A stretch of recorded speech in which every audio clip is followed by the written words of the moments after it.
તમે જોઈ રહ્યા છો એએન ચૌહાણ યુટ્યુબ ચેનલ. સાચી માહિતી માટે ચેનલને લાઇક, શેર અને સબસ્ક્રાઇબ કરો.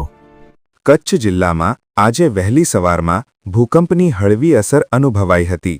રિક્ટર સ્કેલ પર તેની તીવ્રતા ઓછી હોવા છતાં લોકોમાં ભયનો માહોલ સર્જાયો. પ્રશાસન દ્વારા તાત્કાલિક સતર્કતા જાહેર કરવામાં આવી છે અને હાલ સુધી કોઈ જાનહાનિ ન થવાની માહિતી આપવામાં આવી છે. ગુજરાત કોંગ્રેસમાં આંતરિક મતભેદો ફરી એકવાર ખુલ્લા પડ્યા છે. કેટલાક નેતાઓના કડક નિવેદનો બાદ રાજકીય માહોલ વધુ ગરમાયો છે. આગામી દિવસોમાં પાર્ટીમાં મોટા ફેરફારોની શક્યતા વ્યક્ત કરવામાં આવી રહી છે. ગુજરાતના બુલિયન માર્કેટમાં ચાંદીના ભાવમાં ભારે ઉછાળો આવ્યો છે.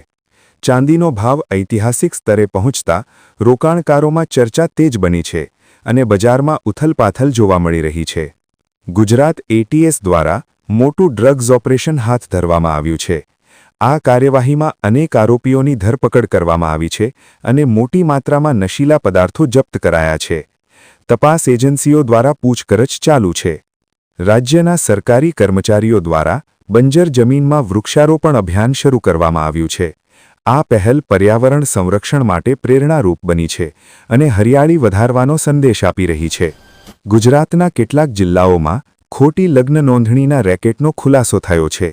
પોલીસ દ્વારા તપાસ તેજ કરવામાં આવી છે અને અનેક શંકાસ્પદ દસ્તાવેજો જપ્ત કરાયા છે. આ મામલે વધુ ખુલાસાની શક્યતા છે. અમદાવાદમાં યોજાયેલી આઈએમએ કોન્ફરન્સ દરમિયાન વરિષ્ઠ ડોક્ટરોનું સન્માન કરવામાં આવ્યું. આરોગ્ય ક્ષેત્રમાં તેમના અમૂલ્ય યોગદાનને ખૂબ વખાણવામાં આવ્યું અને ઉપસ્થિતોએ તેમની પ્રશંસા કરી. સૌરાષ્ટ્ર અને કચ્છ પ્રદેશે વૈશ્વિક રોકાણકારોને આકર્ષવા એકજૂથ પ્રયાસ શરૂ કર્યો છે. ઉદ્યોગ વિકાસ અને રોજગારી માટે નવા અવસર ઊભા થવાની આશા વ્યક્ત કરવામાં આવી રહી છે. ગુજરાતની યુનિવર્સિટીઓમાં નવા અભ્યાસક્રમો અમલમાં મૂકવામાં આવ્યા છે.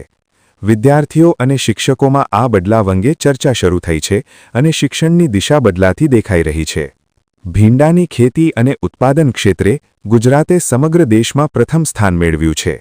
ખેડૂતો માટે આ મોટી સફળતા માનવામાં આવી રહી છે અને રાજ્યની કૃષિ શક્તિ ફરી એકવાર સાબિત